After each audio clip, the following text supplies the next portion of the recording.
देख सकते हैं।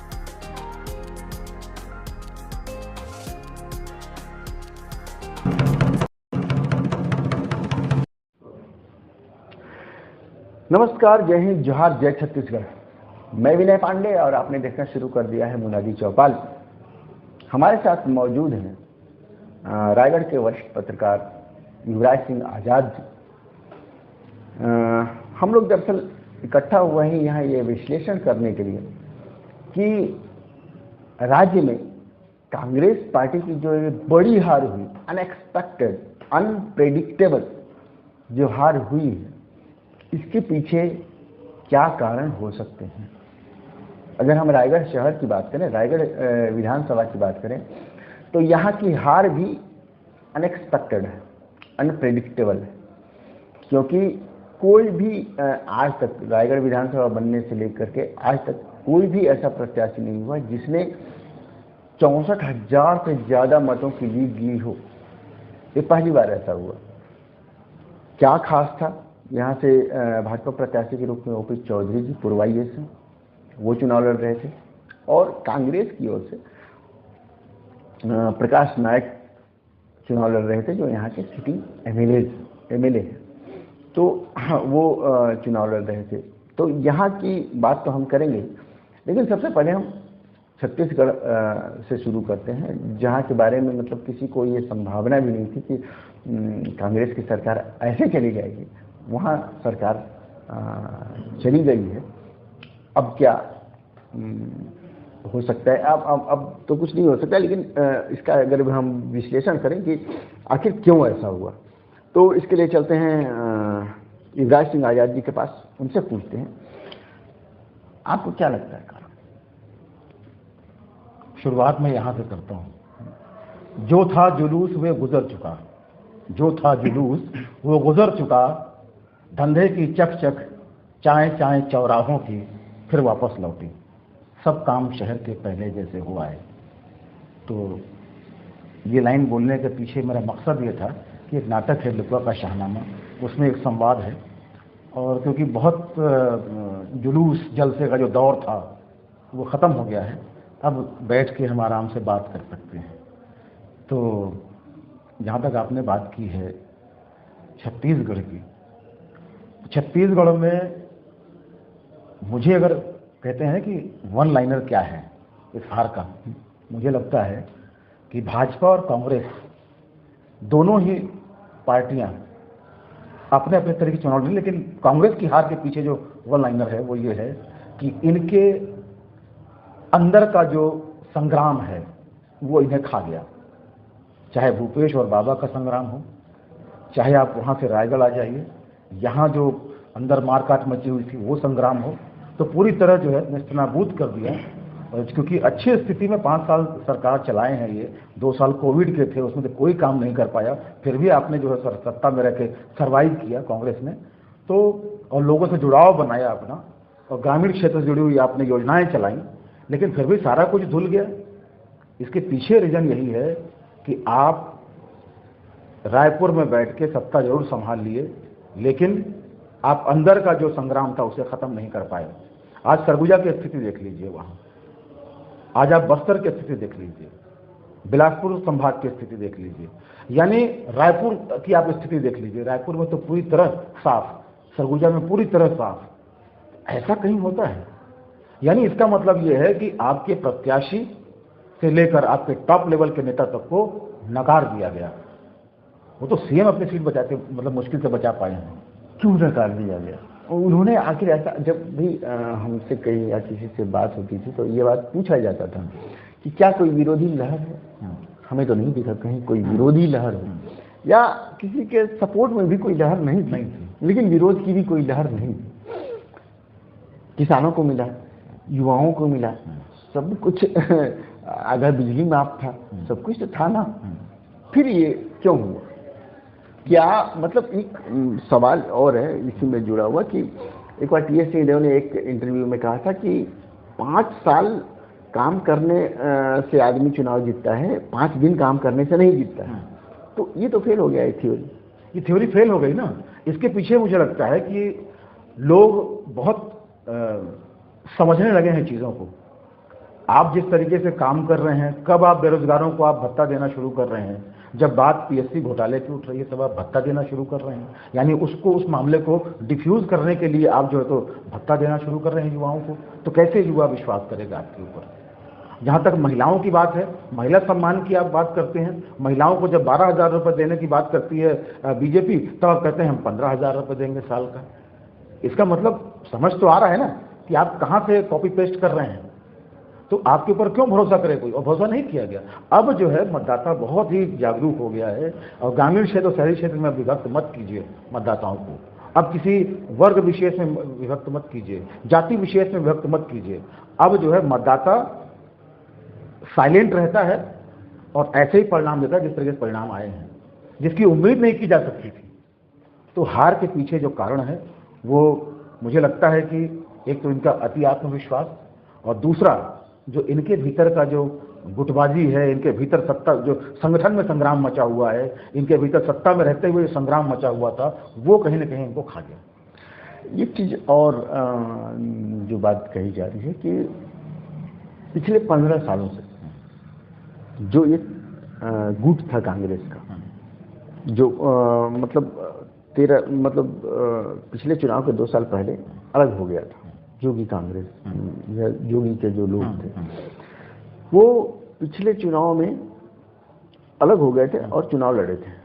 और कांग्रेस के खिलाफ उनके ऊपर आरोप लगता रहा कि पिछले 10 साल तक उन्होंने कांग्रेस को हरवाने का काम किया। वो लोग फिर धीरे धीरे करके कांग्रेस में वापस आ गए।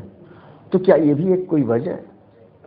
नहीं, मुझे नहीं लगता कि ये कोई वजह होगी, क्योंकि अब जोगी कांग्रेस को आप देख लीजिए ना क्या स्थिति है उसकी। भाई भूपेश बघेल के खिलाफ अमित जोगी लड़ने गए थे ना पाटन में, क्या स्थिति हुई, तो आप देख सकते हैं। मुझे नहीं लगता कि वही, लेकिन हाँ ये है कि जोगी कांग्रेस में जितने लोग थे वो, मुझे लगता है कि जो वापस आए हैं उनकी प्रतिबद्धता कांग्रेस के प्रति नहीं थी। वो वक्त देखकर आए और सत्ता का जो है सुख लेने के लिए आए। संगठन को लेकर उन्हें कोई ऐसा विशेष मुझे दिखाई नहीं देता है। लेकिन जहाँ तक बात एक और लगती है, आपने रायगढ़ के संदर्भ में बात की, तो रायगढ़ में प्रत्याशी चयन जो होता है ना, वो बहुत महत्वपूर्ण होता है। और इस बार जिस तरीके से कांग्रेस ने अपने ही विधायक की छवि को डैमेज करने का लगातार 1 साल से प्रयास किया, उसमें वो सफल हो गए। और बीजेपी ने एक साफ सुथरी छवि के एक ब्यूरोक्रेट को, पूर्व ब्यूरोक्रेट को उन्होंने जो है उतारा है। और एक आईएएस होने का एक विजन जो होता है उनका, और ब्यूरोक्रेट की जो नजरिया होता है, उस नजरिए से जो उन्होंने बात की मतदाताओं के पास जाके, उसको स्वीकार किया गया। युवा उनके तरफ आकर्षित हुए। विजन के कारण अट्रैक्ट हुए या उनके नाम के कारण अट्रैक्ट हुए? देखिए, नाम से विजन लगा हुआ है उसका। अगर मान लीजिए ओपी चौधरी के प्रति अट्रैक्ट हुए तो ओपी चौधरी का विजन भी है, और विजन अगर से अट्रैक्ट हुए तो ओपी चौधरी का विजन है वो। ठीक है, ये अलग बात है कि उन्होंने जो है तो सिर्फ और सिर्फ मोदी के नाम पे चुनाव लड़ा है। उन्होंने अपने सारे पोस्टर्स, बैनर्स में मोदी का तस्वीर रखी, एक तरफ मोदी थे, एक तरफ खुद थे। लेकिन उनका विजन जो है ना, वो एक अलग तरह का। रायगढ़ में उन्होंने जो एक लाया, उन्होंने अपना यहाँ का डॉक्यूमेंट लेके आए, विजन डॉक्यूमेंट लेके आए रायगढ़ विधानसभा को लेके, वो अपने आप में बड़ी बात थी। उन्हें एक होमवर्क दिखता है उसमें। लेकिन कांग्रेस के पास क्या होमवर्क, या कांग्रेस के प्रत्याशी के पास क्या होमवर्क? क्या कांग्रेस के पास ये कहने के लिए है कि मेरे विधायक ने ये काम किया या मेरे मुख्यमंत्री ने ये काम किया? भाजपा और कांग्रेस में एक जो बड़ा फर्क जो दिखता है, भाजपा में माइक्रो मैनेजमेंट है, नीचे से लेके ऊपर तक मैनेजमेंट किया जाता है, पन्ना प्रमुख तक उनके होते हैं, एक पन्ने का भी प्रमुख होता है। लेकिन कांग्रेस में ऐसी चीजों का बहुत अभाव है कि कोई पन्ना प्रमुख हो। बूथ लेवल तक की स्थिति ये थी कि जब बूथ लेवल के संगठन का वो गठन किया जाना था और यहाँ से नाम मंगवाए गए थे, तो कई जिलों से फर्जी नाम भेजे गए, और जब वहाँ से वो किया, वेरिफिकेशन किया गया, तो कई नाम फर्जी निकले। तो ऐसे में आप कैसे चुनाव जीतेंगे, ये भी है। नहीं, देखो, सांगठनिक ढांचा तो है, तो निश्चित तौर पर जो बीजेपी का है वो बहुत कैडर बेस्ड पार्टी है। और उनके यहाँ ऐसा नहीं कि आपने पन्ना प्रमुख बना दिया तो उसका आप जो तो उसका परीक्षण नहीं करेंगे, बाकायदे परीक्षण होता है उसका। तो वो तो उनका एक अलग सांगठनिक ढांचा है, और उसमें जिस तरीके से परिस्थितियां रहती हैं वो साफ तौर पर ये कहती हैं कि भैया संगठन प्रमुख है, और संगठन इस तरीके से चुनाव को जिताने में वही लोग काम आते हैं। बड़े नेता आएंगे और चले जाएंगे, वो अपना थोप के चले जाएंगे, लेकिन काम जो करेगा ना, जिस वक्त वोट डलवाना होगा तो वही पन्ना प्रमुख काम आएगा, वही बूथ लेवल के कार्यकर्ता काम आएंगे। अच्छा, एक चीज और कि एक भाजपा के कार्यकर्ताओं में डेडिकेशन दिखता है, कांग्रेस के कार्यकर्ताओं में डेडिकेशन नहीं दिखता। नहीं, हम इस चुनाव में देख रहे हैं, क्यों 18 चुनाव नहीं थे कांग्रेस। हाँ, लेकिन डेडिकेशन तभी नहीं था। नहीं, आप जीते ना। हाँ, लेकिन डेडिकेशन नहीं था ना वो। आप तो एक बार आप लहर में जीत सकते हैं लेकिन क्या वो आप बार बार उसी चीज को दोहरा सकते हैं बिना डेडिकेशन के, बिना कोई माइक्रो मैनेजमेंट के? अगर आप डेडिकेशन को लेकर अगर आप जो है तुलना करेंगे तो बिल्कुल ये इस बात को मानता हूं कि डेडिकेशन जो है वो बीजेपी में बनिस्बत कांग्रेस के काफी ज्यादा है, ठीक है। लेकिन कांग्रेस में भी है डेडिकेशन, उसको आप नकार नहीं सकते। काम कर रहे हैं, जीरो नहीं है, लेकिन हाँ जीरो नहीं है। मैं यही कहना चाह रहा हूँ, जीरो नहीं है। डेडिकेशन अगर नहीं होता तो फिर आप 64,000 वोट को क्या मतलब प्रकाश नारायण कितने वोट पाए हैं? 64,200। क्यों मिले ये वोट उनको? क्यों मिले? 64,000 मतदाताओं ने विश्वास दिखाया ना, कार्यकर्ता इन वोट को निकाल के लाया होगा। वो कार्यकर्ता डेडिकेटेड नहीं है पार्टी के प्रति, है। लेकिन सवाल यहां उठता है कि क्या सत्ता और संगठन में ऐसे डेडिकेटेड कार्यकर्ताओं को पहचान करने की समझ है क्या? उनके नेताओं में तरजीह दी जाती है क्या? मुझे लगता है कि कांग्रेस में नहीं दी जाती है। अगर दी जाती ना तो शायद ये 64,000 का आंकड़ा और बढ़ता। पिछली बार आप सिर्फ लहर का ही मत मानिए, कार्यकर्ताओं ने जा जाके वोट निकलवाए भी थे। लहर में कितनी लहर में निकाल के ले जाओगे? पिछले बार को तो हम ये मान सकते हैं, और आज की जो स्थिति है इसमें हम मान सकते हैं पिछले बार बाई चांस। लहर तो इसको बोलेंगे। हाँ, लहर तो ये भी है। ये तो मतलब इसको कह सकते हैं कि ये लहर क्या, ये ज्वार भाटा है। ये कोई कांग्रेस का नेता बोल रहा था कि जो किसान लोग थे, पहले किसान थे 2018 में, अब हिंदू हो गए। क्या ये फैक्टर भी धर्मलाल का फैक्टर चला? वो अभी एक आर्टिकल मैंने देखा जिसमें धर्मलाल चलेगा था, तो ये धर्मलाल का फैक्टर चला क्या? देखो, धर्मलाल चलते हैं, ऐसा नहीं है, क्योंकि हमारे यहाँ इसको लेकर काफ़ी ज़्यादा रहता है। एक ये कि अयोध्या में राम मंदिर का भूमि पूजन उन्होंने 24 तारीख की डेट उन्होंने डिक्लेयर कर दी है, ठीक है। तो फर्क पड़ता है। और बहुत सारी चीज़ें हैं जो जैसे मान लीजिए धर्मांतरण की बात की गई इनके द्वारा, तो उसका फर्क पड़ता है। लेकिन आपसे पहले ही बात हुई थी, धर्म का झंडा तो भूपेश बघेल ने उठाया।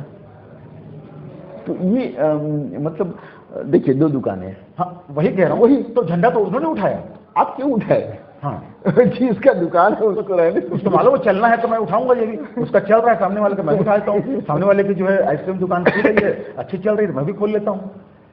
तो देखिए, इसमें राजनीति में धर्म को जिस तरीके से हम देखेंगे ना, अभी की स्थिति में हाल फिलहाल के जो 12-15 सालों को देखें, मुझे लगता है कि बहुत ज़बरदस्त पैठ बन चुकी है। और अब जो है लोग इसको भी महत्व देने लगे हैं। लेकिन अभी भी समझदार तबका है, जिसकी तादाद भले ही कम है, लेकिन वो समझता है चीज़ों को और वो समझ के वोट करता है। ये जब भी सीएम का कोई प्रेस कॉन्फ्रेंस हुआ तो मैंने एक सवाल पूछा कि आपके फ्रीबीज जितने भी है या लोक कल्याणकारी योजनाएं जो आपकी हैं, सो कॉल्ड क्या है, लोक कल्याणकारी योजना है, इसमें सो कॉल्ड की बात ही नहीं है। लेकिन ये अलग बात है कि उन योजनाओं के पीछे बड़ा भ्रष्टाचार दिखाई देता है। हाँ, ये अलग बात। हाँ, ये अलग बात है, लेकिन है ना लोक कल्याणकारी योजना। लेकिन जब मैंने उनसे सवाल पूछा कि ये धर्म के आगे टिक पाएंगे क्या, तो उनका हर बार यही कहना था कि छत्तीसगढ़ में ये धर्मवाद नहीं चलता। इसीलिए ये सवाल मैंने पूछा कि भाई यहाँ धर्म तो चल गया, तो फिर क्यों राम गोवन गमन पथ को लेके दौड़े वो? क्यों कौशल्या माता का मंदिर को लेके वो प्रचार कर रहे हैं? क्यों होर्डिंग लगवाते हैं? और क्यों वो जो है तो राष्ट्रीय रामायण महोत्सव कराते हैं? अगर धर्म नहीं चलना है तो क्यों उन्होंने ऐसा किया? भाई उनको मालूम है ना वो झूठ बोल रहे हैं। अगर आपके इंटरव्यू उन्होंने कैसा कहा है प्रेस कॉन्फ्रेंस में, तो झूठ बोल रहे हैं, झूठ बोल रहे थे उस वक्त। वो भी वो झंडा लेके चले हैं।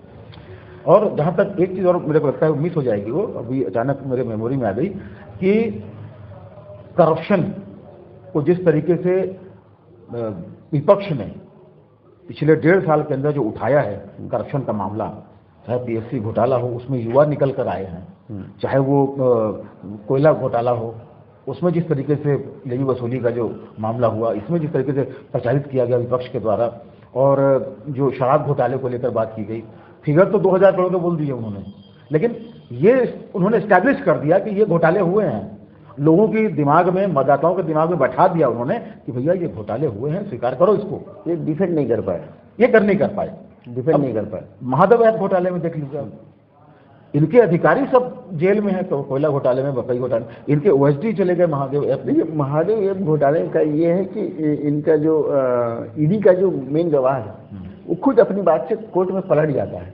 लेकिन आपको ये बात पता है? देखिए, ये आपको ये बात पता है कि वो पलट जाता है, लेकिन आपने जो उसकी जो उसका जो कह सकते हैं इमेज है, डैमेज तो कर दिया ना आपने। डैमेज कर दिया आपने, पलटाते रहिए आपने इस बात को बताया भी नहीं बताया ना, नहीं बताया, मतलब लोगों तक प्रचारित भी नहीं किया कि भाई पलट गया। मौका ही दिया सामने वाले ने, उन्हें मौका ही नहीं दिया सामने वाले ने। कहीं दिक्कत तो हुई है। हाँ बिल्कुल वही। और देखिए क्या होता है कि इस तरह के जो मामले हैं ना, ईडी वाला जो मामला है या इस तरह के मामले जो केंद्र सरकार की एजेंसियां लगा के जो करवाती हैं स्टेट में, उसके पीछे होता है कि मारो और भाग जाओ। सामने वाला गाल सहलाते रहेगा ऐसे करके, तब तक अपना काम आप करके निकल जाओगे।